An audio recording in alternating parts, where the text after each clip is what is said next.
Bismillahirrahmanirrahim students, welcome to rigorous mathematics and welcome to the lecture series of functional analysis. Functional analysis lecture number 6 today. आज जो हमने result proof करना है अपने lecture के अंदर एक थ्योरम प्रूफ करेंगे. थ्योरम की क्या स्टेटमेंट है कि किसी नॉर्म स्पेस n को कंसीडर किया जाए. अगेन जैसे बार बार बता चुके हैं कि नॉर्म स्पेसेस को नॉर्म लीनियर स्पेस भी कह सकते हैं और कोई भी फिक्स्ड स्केलर रखा जाए. जब भी नॉर्म स्पेस के कॉन्टेक्स्ट में या वेक्टर स्पेस के कॉन्टेक्स्ट में स्केलर का वर्ड आता है, what does it means? It means कि वो फील्ड का कोई एलिमेंट है. ठीक है, जब ये स्ट्रक्चर्स हम अज्यूम कर रहे होते हैं तो it means scalar always means some element of field. Field कौन सी? जिसके ऊपर वो वेक्टर स्पेस बन रही है. Okay, because non linear space is obviously a vector space जिसके ऊपर एक फंक्शन डिफाइन किया जाता है और वो कुछ कंडीशन सेटिस्फाई करता है, जैसा कि लेक्चर नंबर 1 में हम देख चुके हैं. ओके, तो वो कहता है कि कोई नॉन स्पेस n हो और कोई भी फिक्स्ड स्केलर ले लिया जाए. ठीक है, स्केलर फिक्स से क्या मुराद है कि उसमें से कोई एक चूज कर लिया और उसको फिक्स कर दिया, ए कह दिया उसको. ठीक है, इन पर्टिकुलर आपको नहीं पता वो कौन सा है, मगर वो जो भी है उस पर वेरिएशन फिर नहीं है. आप उसको चेंज करोगे तो आपको नया फंक्शन मिलता जाएगा. ठीक है, कैसे? द फंक्शन एट सब ए फ्रॉम n टू n, के आप n से लेकर के n तक एक मैपिंग डिफाइन करें और उसको नाम क्या दे रहे हैं? एच ए का क्या रोल है इस फंक्शन के अंदर कि जो आपकी इनपुट होगी वो आउटपुट कैसे देगा कि जो वेक्टर आप चूज कर रहे हो, ऑब्वियसली बात है नाम स्पेस n की बात हो रही है तो इसके एलिमेंट्स को आप वेक्टर कहेंगे क्योंकि ये वेक्टर स्पेस भी है. तो ये हर वेक्टर को किस पे मैप कर रहा है? उस a के अगेंस्ट बनने वाले स्केलर मल्टीपल के ऊपर मैप कर रहा है. फॉर एग्जांपल अगर आप ले लेते हैं a field of real numbers है, a2 ले लेते हैं तो ha of x will be 2x. अब आप जो भी वेक्टर लेते जाओगे उसकी वो मैप कहां पर होगा? अपने स्केलर मल्टीपल के ऊपर जो 2 की मदद से बनेगा. ठीक है, स्केलर मल्टीपल किसी वेक्टर का क्या होता है? जब आप उसके साथ स्केलर को अप्लाई करवा देते हैं. तो ये थ्योरम बेसिकली क्या बता रहा है? आपने इस फंक्शन को कॉन्टिन्यूअस प्रूव करना है. ये थ्योरम ये कह रहा है कि ऐसा फंक्शन जो हर वेक्टर को, नॉन स्पेस के हर वेक्टर को उसके स्केलर मल्टीपल के ऊपर मैप कर दे फॉर सम स्केलर ए, तो ऐसा फंक्शन क्या होता है? ऐसा फंक्शन ऑलवेज कॉन्टिन्यूअस होता है. ठीक है, तो ये रिजल्ट हम प्रूव करेंगे और कंटिन्यूटी के लिए हम मैट्रिक्स स्पेस की डेफिनेशन ऑब्वियसली यूज कर सकते हैं because every non space is a matrix space. तो चलते हैं इसके प्रूफ की तरफ. हाँ, ए के फिक्स होने का क्या मतलब है कि एक फंक्शन के लिए एक काम करेगा. ऐसा नहीं है कि यहां पर आप ए को वेरी करवा सकते हैं. अगर आप ए को चेंज करेंगे तो you will get some other function. एक फंक्शन के अंदर ए की एक से ज्यादा वैल्यूज वैलिड नहीं मानी जा रही, कोई एक वैल्यू रखी जाएगी एक टाइम पे.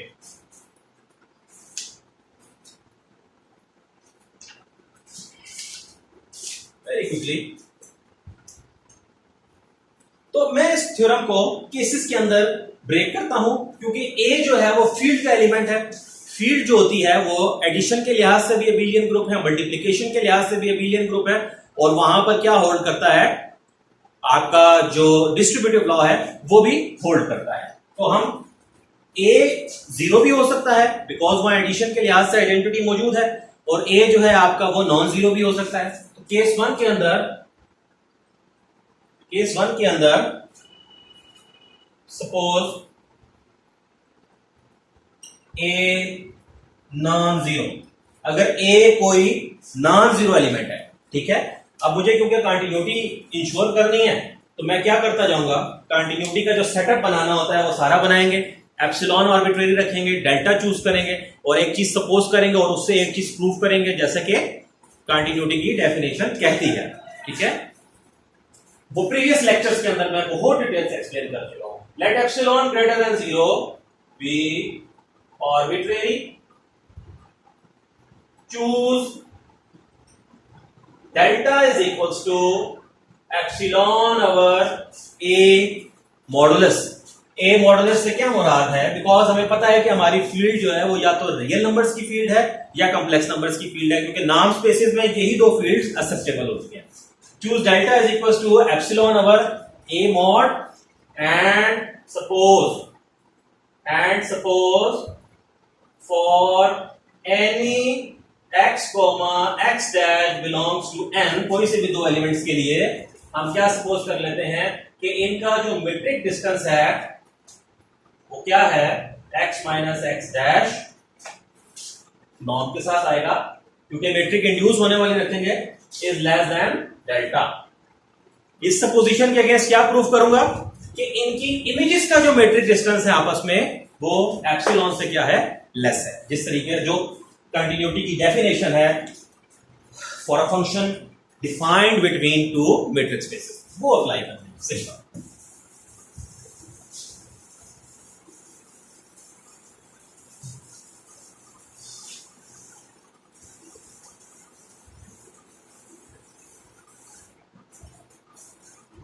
Okay, less than delta, then consider, अब एक चीज कंसिडर करते हैं, क्या कंसिडर करेंगे, norm, sorry d of d dash कह दें, लेकिन क्योंकि दोनों डोमेन और कोडोमेन सेम है तो मैट्रिक्स सेम होगी तो एक ही नोटेशन ठीक रहेगी। d of f of x dash is actually norm of f of x minus f of x dash, because जो मीट्रिक इंड्यूस हो रही है n के ऊपर वो ये वाली है। f of x क्या होगा, क्योंकि हम h a of x ले रहे हैं और a कोई भी नॉन जीरो है तो ax माइनस ax डैश लिख देंगे। इसके अंदर से a कॉमन आता है, x minus x dash, a field का एलिमेंट है और ये वेक्टर लिखा हुआ है, तो नॉर्म की प्रॉपर्टी क्या है कि फील्ड का मॉडुलस आ जाएगा और बाकी चीज का नॉर्म आ जाएगा। अब अगर आप 1 को देखें, जो इनइक्वालिटी 1 बनी है उसमें ये जो फैक्टर है x minus x dash norm, ये डेल्टा से छोटा है। अब a मॉड तो साथ आ जाएगा एज इट इज, और यहां क्या आ गया, डेल्टा। ओके, अब डेल्टा कितना चूज किया हुआ है, delta is actually epsilon over magnitude of a, तो ये a और a मैग्नीट्यूड कैंसिल हो गया तो ये एप्सिलॉन आ गया आपके पास। तो कंटिन्यूटी की डेफिनेशन पूरी हो गई। इससे क्या पता चला हमें कि कोई भी एप्सिलॉन पॉजिटिव जब आप लेते हो तो उसके अगेंस्ट ये एक डेल्टा आपको एटलीस्ट जरूर मिल रहा है कि जब जब डोमेन के दो आर्बिट्रेरी एलिमेंट्स के दरमियान फासला उस डेल्टा से लेस है तब उनकी इमेजेस के दरमियान फासला हर एप्सिलॉन से लेस है। ये डेल्टा हर एप्सिलॉन के लिए काम कर रहा है। इट मींस कि जब तक a नॉन जीरो लिया जाएगा तो आपका फंक्शन क्या हो गया, कंटिन्यूस हो गया। और ये कंटिन्यूटी बाय द वे आप जो है वो इंश्योर हमने करवा दी है, ठीक है।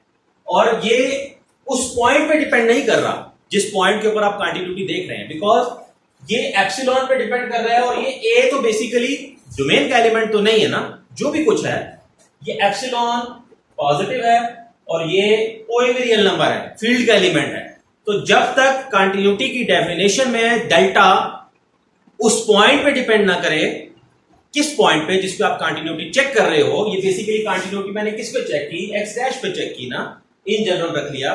तो हुआ क्या यहां से कि कंटिन्यूटी प्रूव हुई और आपका डेल्टा जो था वो एक्स डैश पे डिपेंड नहीं कर रहा था, उस पॉइंट पे डिपेंड नहीं कर रहा था जहां कंटिन्यूटी देख रहे हैं। इसका मतलब ये कंटिन्यूटी एक्चुअली यूनिफॉर्म कंटिन्यूटी है। तो स्टेटमेंट जो है वो यूनिफॉर्म कंटिन्यूटी के लिहाज से भी पूछी जा सकती है। तो केस 1 के अंदर क्या हो गया, फंक्शन कंटिन्यूस हो गया, यानी कि यूनिफॉर्मली कंटिन्यूस हो गया। अब हम केस 2 देखते हैं, क्या केस 2 में ये बातें होल्ड करेंगे।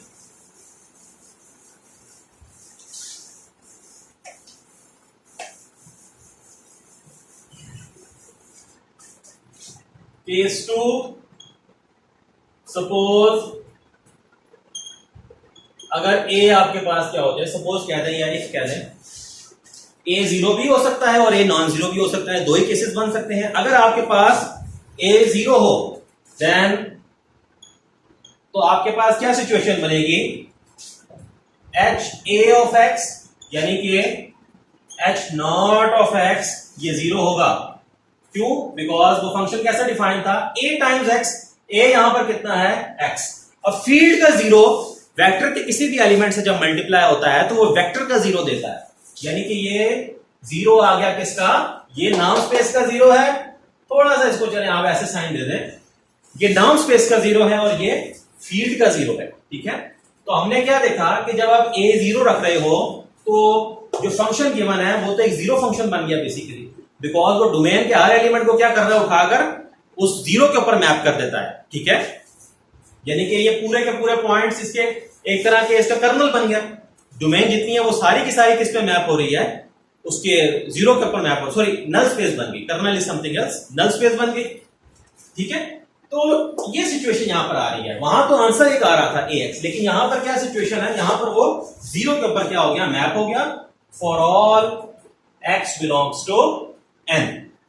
ओके, अब अगेन हम डेफिनेशन अप्लाई करते हैं कि फॉर एप्सिलॉन पॉजिटिव कोई चूज ले लेते हैं हम, let epsilon greater than zero be arbitrary, कोई भी, ठीक हो गया, आर्बिट्रेरी, चूज डेल्टा। अब आप अच्छे से जानते हो कि डेल्टा कुछ भी मतलब कि कोई भी पॉजिटिव आप चूज करते हो, मगर एप्सिलॉन आर्बिट्रेरी होता है, मगर डेल्टा की कोई पर्टिकुलर वैल्यू रखी जाती है, कोई एक वैल्यू आप कंसिडर कर रहे होते हो, ठीक है। Choose delta is equals to, आप यहां पर इसको क्या कह देंगे, अगर आप एप्सिलॉन ही ले लें, ठीक है, तो फिर क्या होता है, यहां से मैं एक चीज और भी बताऊंगा। एंड सपोज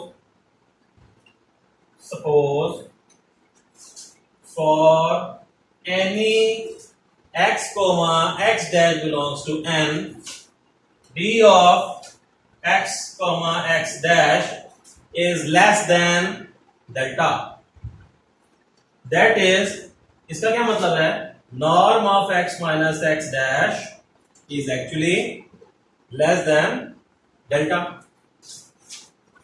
ओके, अब इस सिचुएशन का तो ये मतलब आपके पास क्या हो जाता है, निकल आता है कि आप ये सपोज कर लें, इसको बेशक आप 1 कह दें। अब टारगेट क्या होना चाहिए कि इनकी इमेजेस के दरमियान जो डिस्टेंस है वो किससे लेस हो, एप्सिलॉन से less. Now consider d of f of x dash is equals to norm of f of x minus f of x dash।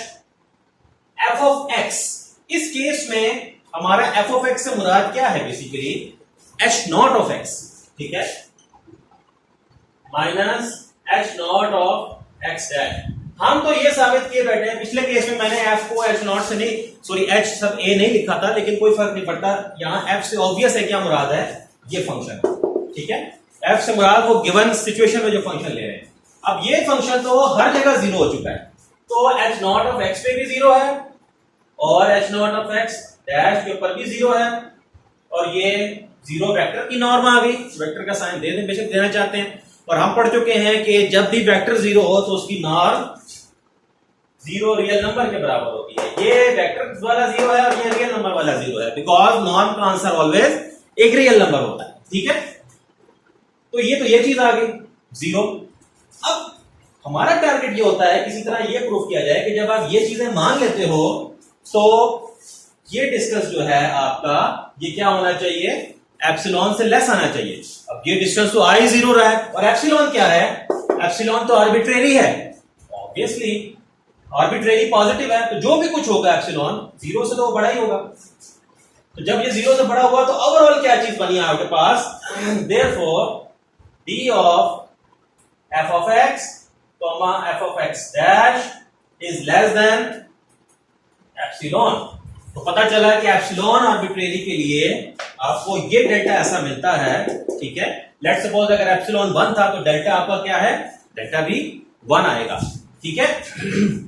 तो एप्सिलॉन ग्रेटर देन 0 के लिए आपको ये डेल्टा मिल गया, कि जिसके लिए जब आपने ये सपोजिशन रखी तो आपने वो जो इंप्लाई करवाना था कंटिन्यूटी इंश्योर करने के लिए वो इंप्लाई हो गया, ठीक है।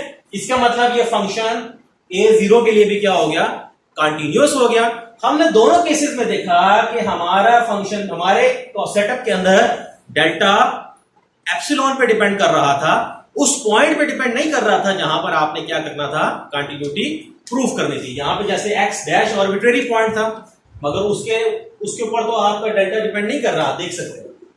ठीक हो गया। तो इस वजह से इस सेटअप के अंदर क्या है, ये function H A of x uniformly continuous है। तो हम क्या लिखेंगे, दोनों केसेस को मिला के क्या बात बनेगी,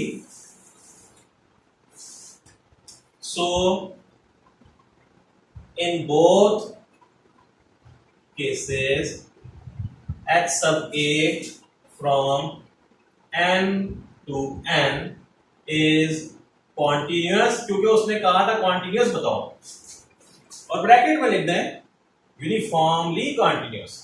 हो सकता है कुछ लोगों के ध्यान में ये बात आ रही हो कि जी सर ने लेक्चर में कहा था कि कंटिन्यूअस फंक्शन यूनिफॉर्म कंटिन्यूअस होना जरूरी नहीं है। नहीं है बेशक, मगर इस केस में है। ये एक ऐसा फंक्शन है जहां कंटिन्यूअस फंक्शन भी यूनिफॉर्मली कंटिन्यूअस है। इन जनरल ट्रू नहीं है। हाँ, जहां पे यूनिफॉर्म कंटिन्यूअस आ जाए वहां पर कंटिन्यूटी लाजमी आएगी।